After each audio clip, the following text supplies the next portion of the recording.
damage being done, and exposure. That means as a person, as an area, as an institute, as an entity, you are exposed to particular situation.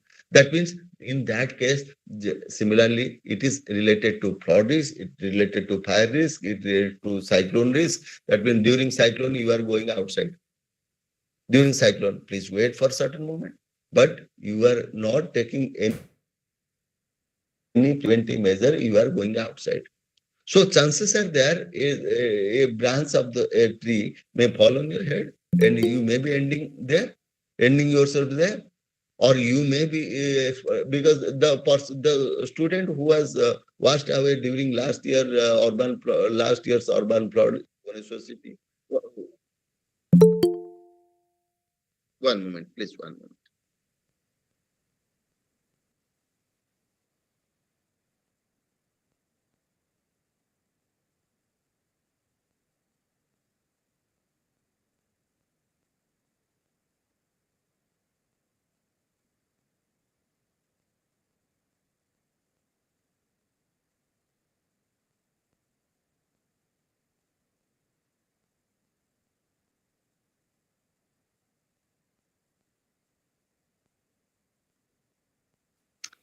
So I was talking about that school student because during time of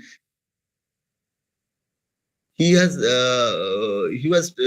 going towards his tuition classes. Even his parents, they have restricted him, but even if that, the boy has gone away, and unfortunately it was an unfortunate issue, and he was drowned on a open drain. So these kind of things are happening in Bhubaneswar city. So the similar things may be occurring at other cities also. So exposure, the kind of exposure was given that small boy of ninth class, he has given exposure to that kind of hazard. So and finally the vulnerability, these students, these kids remains the vulnerable part during this type of situation. And no way they don't know they don't know swimming, and they don't know how to escape from out of a danger. So these groups remains vulnerable. That's why the degree of loss which is occurring during particular situation, particular hazard, is really now the time we have to think about that. So hazard remains the potential for harm, damage, loss due to an event at only equation. The potential for harm, damage, or loss due to an event. And hazard can be of many things. That may be a fraud hazard, that may be any other thing. And but the potential for personal danger or property damage occurring during flood event. That means the potential. How much? So you are going outside, you are making home at the flood risk zone, or you are just very close to very close to a flooding river. And vulnerability, the chances, characteristics of a community that make it vulnerable to fraud hazard. That means a coastal village, a village which is remaining at the embankment, which is very much prone to breaching. That means this area remains vulnerable. Or a low-lying area in a city area, low-lying area in a city pocket, low-lying pocket in a city area. That means when the urban flood will occur, this low-lying area will be mostly affected. So I am having good pictures. I shall be showing that how these area are getting affected. So with hazard and vulnerability, I have added one word, that is exposure. How much you are being exposed to that kind of hazard, so that these vulnerable situations are occurring. So these are one of the things, that is exposure, population, land use, and distance to the river. That we have discussed that how what is the population, what is the land use, that means how the land is being used, and distance to the river. These things are very important as far as my exposure is concerned. And this vulnerability and fraud risk damage damage, this hazard, fraud, depth, and these are some of the fraud risk management. In the next class, we shall be hearing about this fraud risk management and adaptation and mitigation actions, and what kind of governance we are having. So these kind of things are part of this hazard and vulnerability, are the part of this fraud risk assessment, which we shall be also discussing in the tomorrow morning. So these hazard and vulnerable things are generally associated with how a particular area is exposed to a particular hazard and what is its vulnerability. Because I was earlier I have worked in the control room. So during month of April and May, we generally prepare a vulnerability map, and where from vulnerability map for different rivers, because we collect the information from the local offices of water resource department, and we ask them, you please tell us what is your embankment depth in these parts, and which part of embankment is really vulnerable to a flood, medium flood, and high flood. They give us the elevation of the embankment, and they give us the location of the those area, and accordingly we prepare a map and depend at a state level. Yes, these are some of the vulnerable points, 12, 13 vulnerable points of Odisha district, because there are many deltaic parts which remain affected to flood, and you please find this map. And this map is guideline for others, because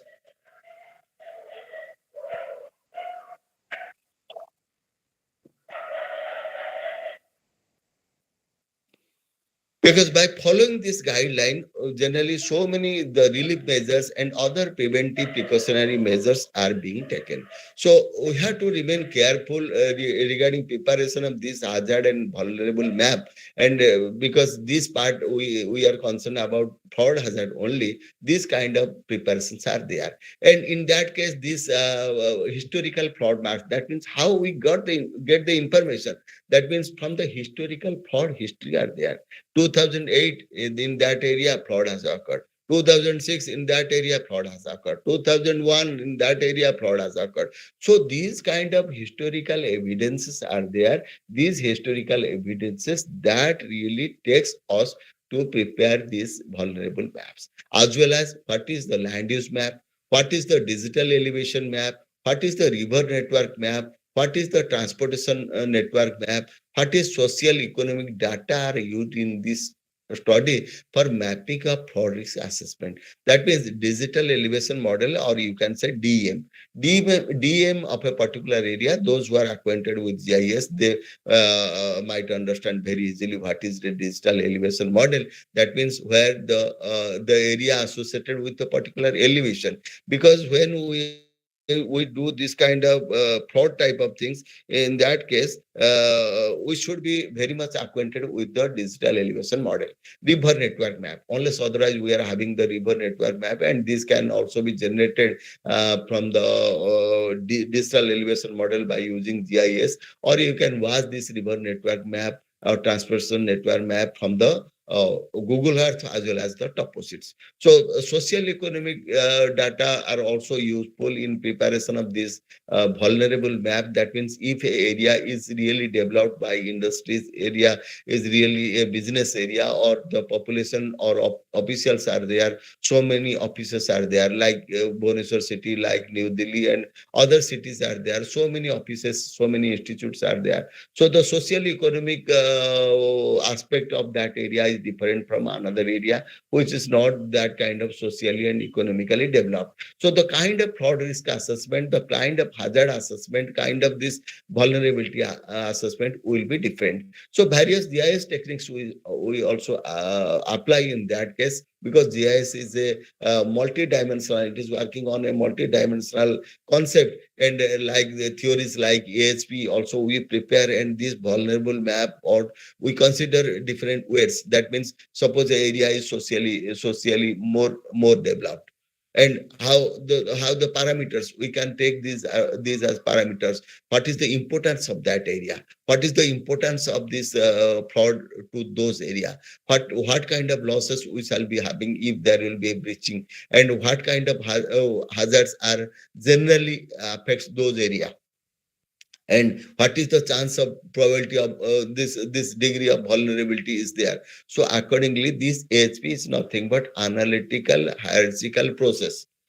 Though in that way, we generally evaluate how the area is to be protected, the evaluation, and by considering different parameters, we generally evaluate and what kind of measures needs to be taken for that area. This fraud risk assessment, fraud risk mapping also there in order to standardize this hazard, in order to standardize the exposure, in order to standardize the vulnerability of a particular area. Because when you are doing this fraud risk management, you have to categorize, and depending upon fraud risk mapping, there must be a fraud risk map. Because one example I can say, so if there is a river is not flowing all the times, so I can utilize this flood plain. Flood plain is nothing but the area which is very close to the flow of the water.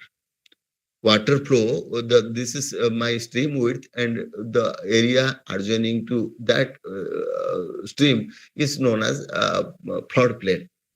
And if I am constructing a school there, if I am constructing a hospital there, what will happen? That means the chances are there every 2 year, every 5 year, every 10 year, every 25 year, the floods are coming. And the moment I'm increasing the return period, the magnitude of the flood is also increasing. So when I'm establishing a hospital very close to the river stream, the chances are there when the during monsoon the flood will come, the hospital will be inundated. Then where to go construct that hospital?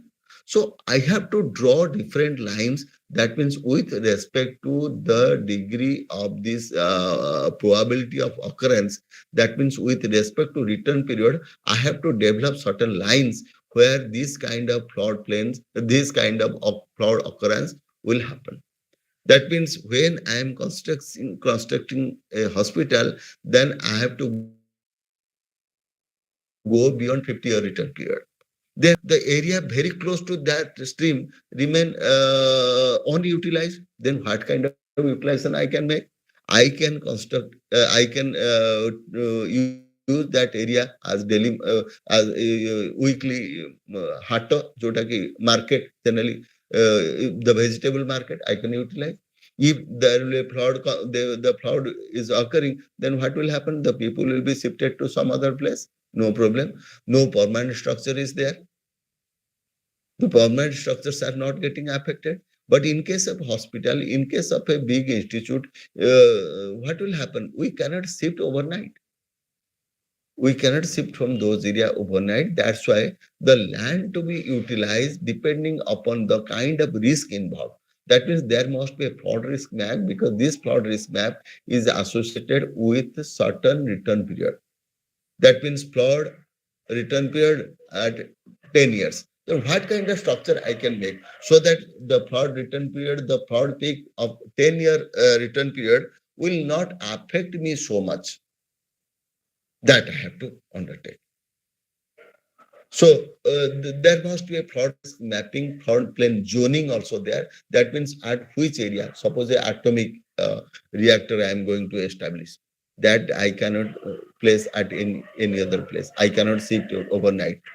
And the kind of hazard related to this atomic reactor is also its degree is mostly very powerful, because the vulnerability is much high. In this case, the hazard is of different kind of hazard. So I cannot take risk. I cannot establish it by the coast, by the very close to the stream.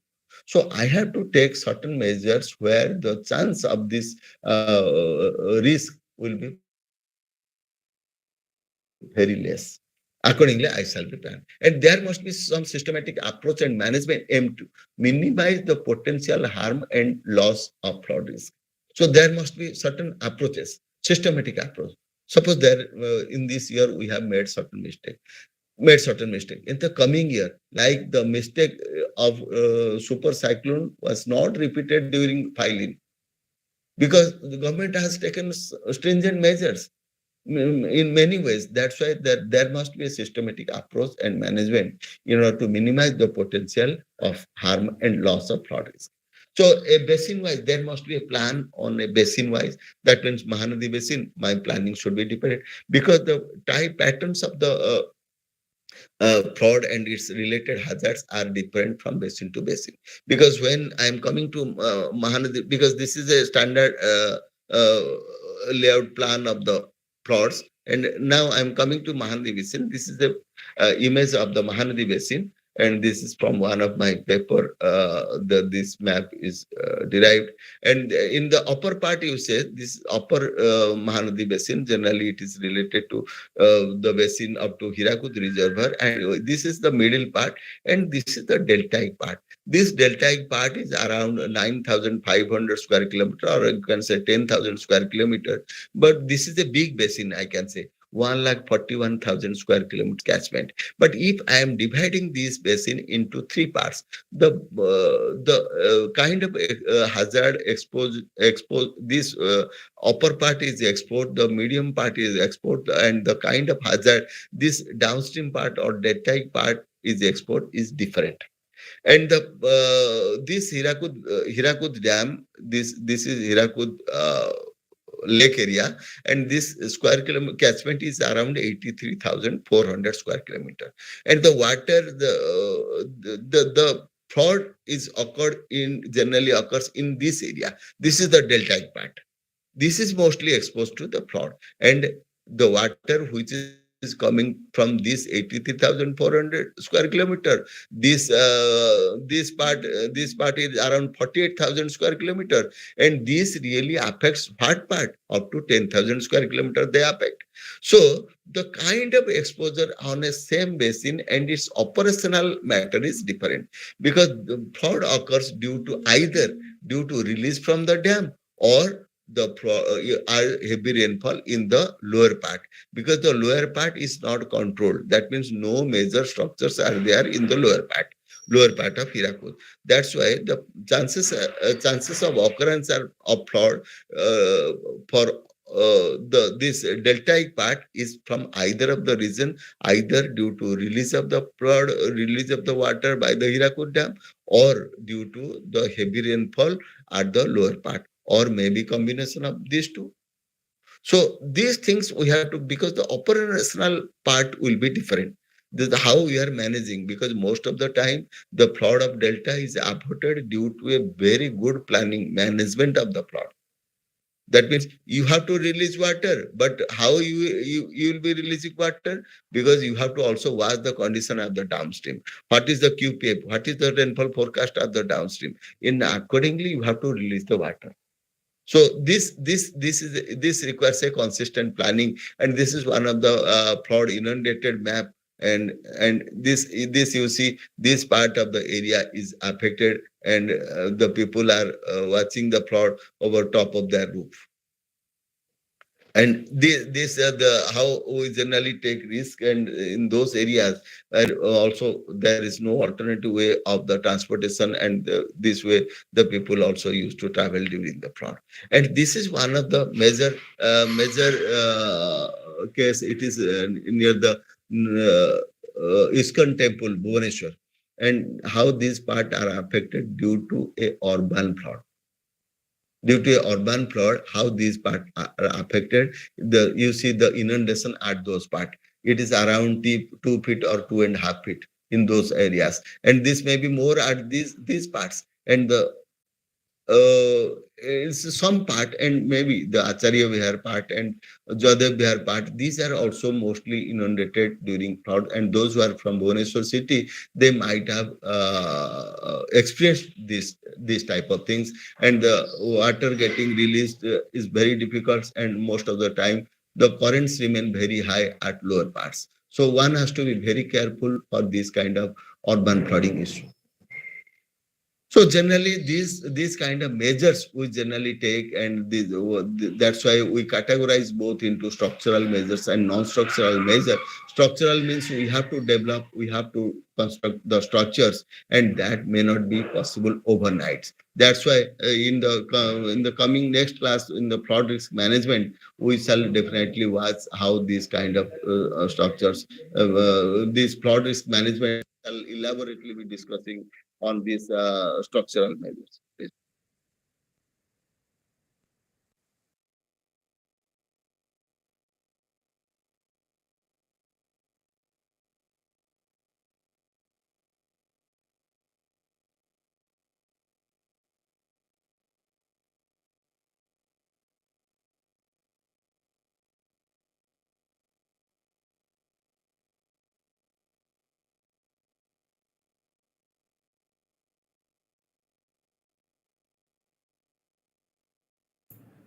Sir, you are on mute.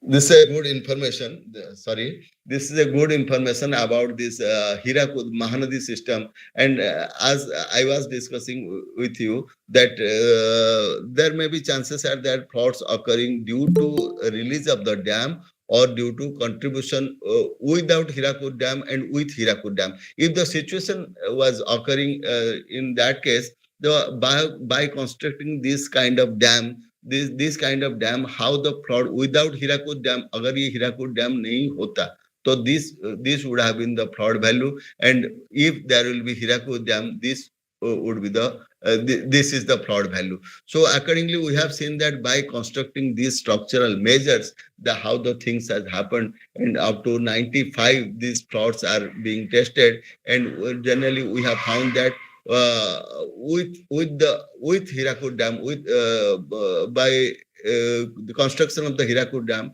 how our floods are moderated. That means with the construction of the dam, the floods are moderated to a larger extent. That we have seen that the construction of levees are there, so many structures are there, storage structures are there. So with construction of these structural measures, we are avoiding a particular flood.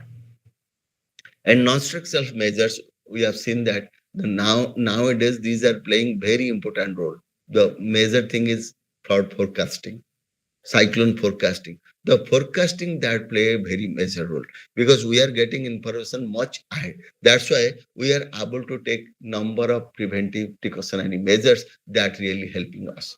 And these are our technical references where I have taken the referrals, and from that also you can also found so many things out from other resources are there. So our main concern will remain that during this hazard and vulnerability, exposure and vulnerability, one has to consider a dangerous phenomena, yeah, the type of hazard in sufficiently uh, in a long way. That means nowadays our coastal people are so aware of a particular hazard, and automatically they are taking preventive measures. Because during 99, I can say, because I was a person who I was also employed at that time because my employments in government since 1991. So I know that the kind of fear was not so prominent at that time. So accordingly, we have not taken sufficient measures. But what is happening in 2000? What has happened in 2013, 2014, 2018, that 2019 funny, and so many parts we have seen during so many cyclones and these kind of hazards. What we have seen, because we have taken sufficient preventive measures by our own way by hearing the forecasting. One of the main things is that we have to stop. We have stopped our restrained ourselves for going outside. We have kept sufficient fooding amount with us, but I shall not blocking of those materials. I shall not encourage. But so many things we have made. Our system has made ensure that we have to take sufficient preventive measures in our own way also. Accordingly, we have balanced ourselves. We are managing ourselves. That means the casualty are getting reduced. As- Another thing that the flood shelters are most of the places in Jagsinghpur area, Kendrapara area, Puri area, Cuttack area. You will be finding that so many flood shelters are there. That means domestic animals, cow, old man, physical handicap, pregnant lady. So many things are there. And yes, another thing, you are during the flood time, you are also exposed to the water pollution. Water pollution. That also you have to consider. Chlorine tablets are there. So many. Even the government now is now placing tankers at those flood centers, and announcing that you keep please 5 liter, 10 liter of water, at least drinking water with you, because at that time what will be affected mostly the water. The drinking water will be mostly polluted if your area is getting inundated. So you have to take these kind of measures on your own way, so that chances are there, at least my life will be saved. First of the thing, which is precious, life is precious. If your house is damaged, no problem, you can construct that. Something is lost, some property is lost, you can do that. Agriculture is lost, next time we shall be doing that. So what is, once life is lost, that's why it is precious. In at any cost we have to save that. And particularly those who are old person, and our sincere advice remains that you people, you remain in safer position. Yes, youth is supposed to, they are more exposed towards this kind of vulnerability the moment they are giving exposure to themselves. And sometimes also one has to show that. One has to show that who will be saving. But that is not cost of my life. Suppose one person is drowning, that means the person who is aware of that technique, he should be jumping. Most of the time, you might have watching that some septic tank issues are there. One person has gone down, and for 5 minutes, 10 minutes, he's not producing any sound or not responding. Then another person is going, and the same fate is happening. Next time, a third person is going, and same thing happening. So at least, after all, what we are finding, three persons dead at a time. But why we have not taken this kind of some kind of precautionary measure? At least the person who is going inside, that how, what kind of measure he should be taking. That we are, why we are not taking, considering from the moment. Even of the heart of the city like Bhubaneswar and Cuttack, these things are happening. Last 2 3 years, so many occasions are like that. So this septic tank manhole, the clearance of the manhole, going inside the well, going inside these latrine tanks. So these kind of things are regularly happening. Who will be responsible for that? Who will be responsible for that? Because every people, they're aware this kind of things we are watching from TV and newspaper and all other things. We are so even if that we are committing the same kind of mistake. So please take care of this kind of hazards that may be occurring within a very short period of time. Slipping of the legs while riding a bus or train. Even the peeled skin of banana, that is also very dangerous. Water over the this kind of ceramic tiles. Suppose somebody has poured some water on the ceramic tile, and you are going, and your leg is slipped. You are slipped, and your head is damaged. What kind of things are there? So one has to be careful. Another, my surrounding society should be very careful about these things. So we should be taking necessary steps in order to avoid these kind of unnecessary. Sometimes these things are unnecessary. Wearing a helmet. I'm wearing a helmet in order to protect my head. So earlier during 25 years back, the advertisement of helmet is like that. The head is yours, and you have to take care of your head. Nobody was, there was no regulations. There was no regulation. Nowadays, regulation is there. If you are not wearing helmet, the 1,000 rupees fine is there. Earlier, the advertisement was like that. Somebody is hammering a coconut. Somebody is hammering a coconut through a hammer, and the coconut is broken.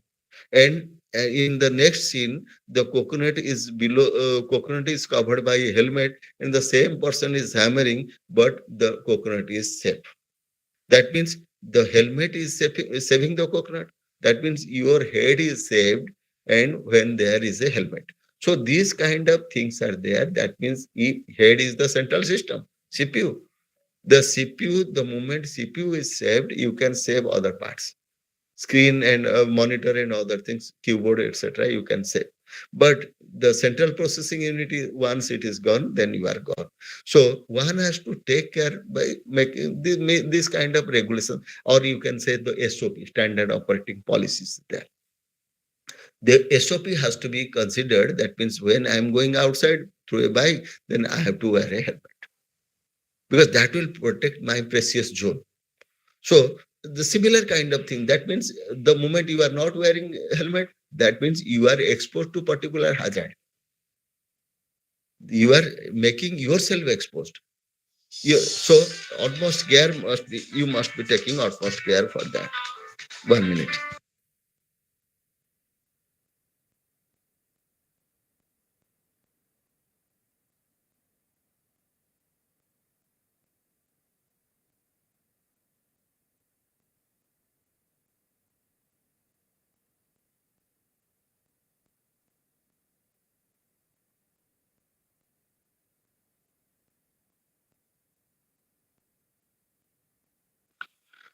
So one should be aware of these things, and now I shall be expecting some questions from you people, because you are also mostly learned people, and maybe you might have come from this kind of vulnerable area where you may be exposed to different kind of hazards. So let us have some questions so that we can discuss, and we should be very much interactive over the issue.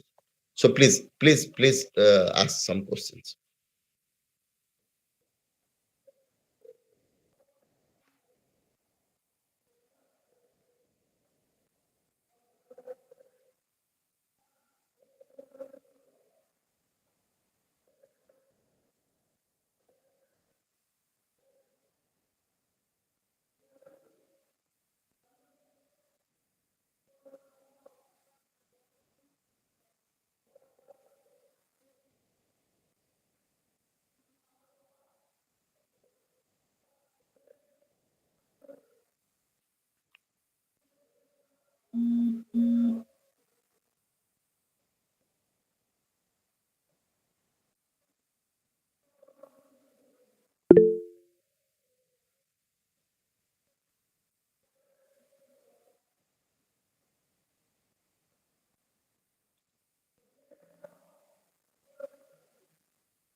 No question, sir. Very good. It's a good idea that because I'm a professional teacher, that's why you people are also professional teachers. And when we find that there is no question, we get because the assurance is that nobody is asking us question. But one,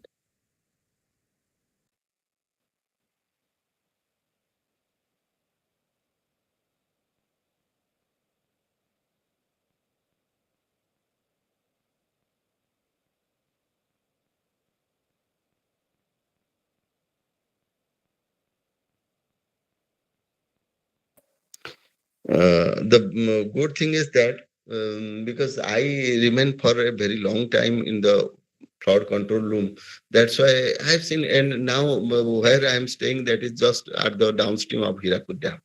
So most of the time they also ask me, though, because I have changed my profession from this field engineer to the teaching profession. They also call me that you come to control room and tell something about this kind of person, because I've worked sincerely and I have a good reputation in handling the fraud control room. So the moment this kind of hazards, particularly basin to basin, it varies, and the operational features are different from basin to basin.